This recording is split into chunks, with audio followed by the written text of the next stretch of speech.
কল্পনার জগৎটাই সবচেয়ে সুন্দর একটা জগৎ। এই জগতে নাই কোনো বাধা, নাই কোনো বিঘ্ন, নাই কোনো ঝামেলা। জাস্ট চোখটা বুঝে নিলিবিলি ভাবতে থাকো, এটাই কল্পনার জগৎ। ভাই, কল্পনার জগতে আমরা সবাই সুখী।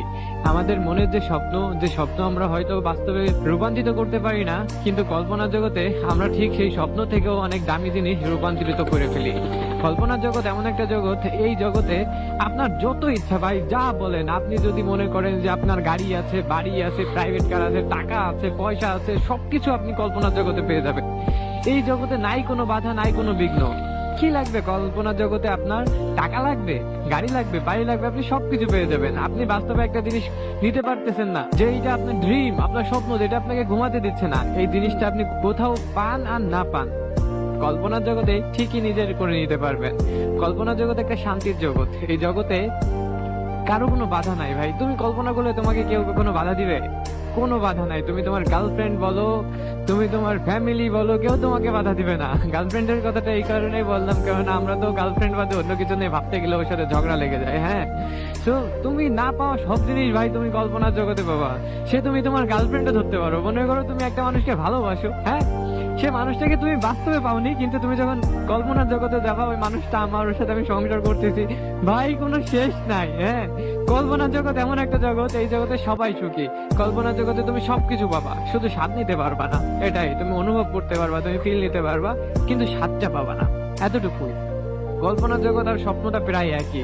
আমরা যে মাঝে মাঝে স্বপ্ন দেখি, আমরা যে জিনিসটা নিয়ে বেশি টেনশন করি না, সেই জিনিসটাই কিন্তু আমরা স্বপ্নে বেশিরভাগ দেখে থাকি বা দেখে থাকি, এই টাইপের কিছু একটা। হ্যাঁ, তো মাঝে মাঝে আমরা এমন কিছু স্বপ্ন দেখি যে স্বপ্নগুলা মানে এমন সময় শেষ হয়ে যায়, তখন কি করি, মানে অনেক ভালো লাগছে স্বপ্নটা, আমার এটা ড্রিম কমপ্লিট হয়েছে, বা আমি এই করছি, ওই করছি, হ্যান করছি, ত্যান করছি, স্বপ্নটা এত সুন্দর হচ্ছে, কিন্তু ইন্ডিং টাইমে দেখা যাচ্ছে হয় তোমার ঘুম ভেঙে যাবে, আর নয় স্বপ্নটা শেষ হয়ে যাবে। মানে বেশিরভাগ টাইম এই হয় যে ঘুম ভেঙে যায়, আর ঘুম ভেঙে গেলে তখন আমরা কি করি, আরো 1-1.5 ঘন্টা ওই স্বপ্নটাকে নিয়ে ভাবি যে কি ভাবলাম, মানে ওই লাইনের সাথে আরো কিছু লাইন অ্যাডজাস্ট করার চেষ্টা করি। হ্যাঁ, অ্যাডজাস্ট করে স্বপ্নটা যে হোক, ভালো হোক মন্দ হোক, আমরা এটা শেষ করে দেই।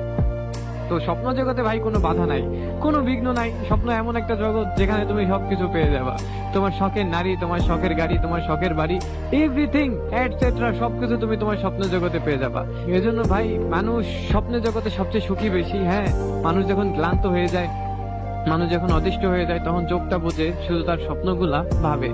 ইমেজিন করতে হয়, এসব ইমেজিন করলে অনেক ভালো লাগে। এজন্য ভাই, সবকিছুর এক কথা, মানুষ কল্পনাতে বেশি সুন্দর।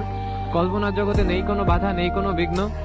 তুমি যত কল্পনা করবা অবশ্যই তোমার সেই কল্পনাগুলো যেন বাস্তব হয়, সেইভাবে তোমার পরিশ্রম করতে হবে। তোমার কল্পনা যদি তোমার বাস্তবায়ন করতে হয়, সেটা তোমার অবভিয়াসলি পরিশ্রম করতে হবে। তুমি যদি পরিশ্রম করতে পারো, সেই তোমার ড্রিমটা কমপ্লিট করার জন্য যদি খাটাখাটনি করতে পারো, তাহলে তুমি তোমার স্বপ্ন একদিন না একদিন পূরণ হবেই।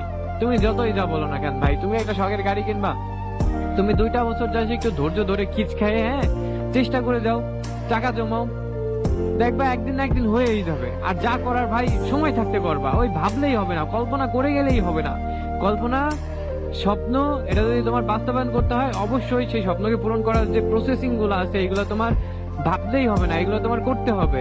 তুমি যদি এটা ভাবো যে আজকে না কালকে, আজকে না কালকে, এই আজকে কালকে করতে করতে না ভাই পুরো বছর চলে যাবে, তারপরে তোমার এই স্বপ্ন শেষ হবে না, তোমার এই প্রসেসিং শেষ হবে না। এখন ভাবছো যে এটা আমার ড্রিম, এটা আমার লাগবে, এখন থেকে চেষ্টা করতে হবে। তুমি তোমার ফ্যামিলির উপর তো চাপ দিয়ে লাভ নাই। তোমার ফ্যামিলি 2 টাকা পারলে 2 টাকা দিবে, তুমি 2 টাকা পারলে 2 টাকা দিবা। তুমি কিছু করো, তোমার ফ্যামিলিকে হেল্প করো, তোমার ফ্যামিলিও তোমাকে হেল্প করুক, এরপরে হইলেও তুমি তোমার স্বপ্নটা পূরণ করতে পারতেছো। আর যদি তোমার স্বার্থে কোলায় যে তুমি নিজেই পারবা, তাহলে তুমি নিজেই তোমার স্বপ্নটা পূরণ করো, চেষ্টা করো, ধৈর্য ধরো, তোমার স্বপ্ন ইনশাল্লাহ পূরণ হবে। আর আমি আল্লাহর কাছে দোয়া করি, আল্লাহ তুমি প্রতিটা মানুষের যে স্বপ্নগুলো আছে, তুমি তার স্বপ্নগুলা বাস্তবায়ন করো, আর তাকে নেক হায়াত দারাজ করো, এটাই। তো সবাই ভালো থাকবেন, সুস্থ থাকবেন। হ্যাঁ, আর নিজেদের স্বপ্নকেও সুস্থ রাখবেন। নিজেদের স্বপ্ন পূরণ করার যে প্রসেসিং গুলো, এগুলো কন্টিনিউ করতে থাকেন, ইনশাআল্লাহ আপনার স্বপ্ন যদি সত্য হয়, আপনার কষ্ট যদি সত্য হয়, অবশ্যই আপনার স্বপ্ন পূরণ হবে।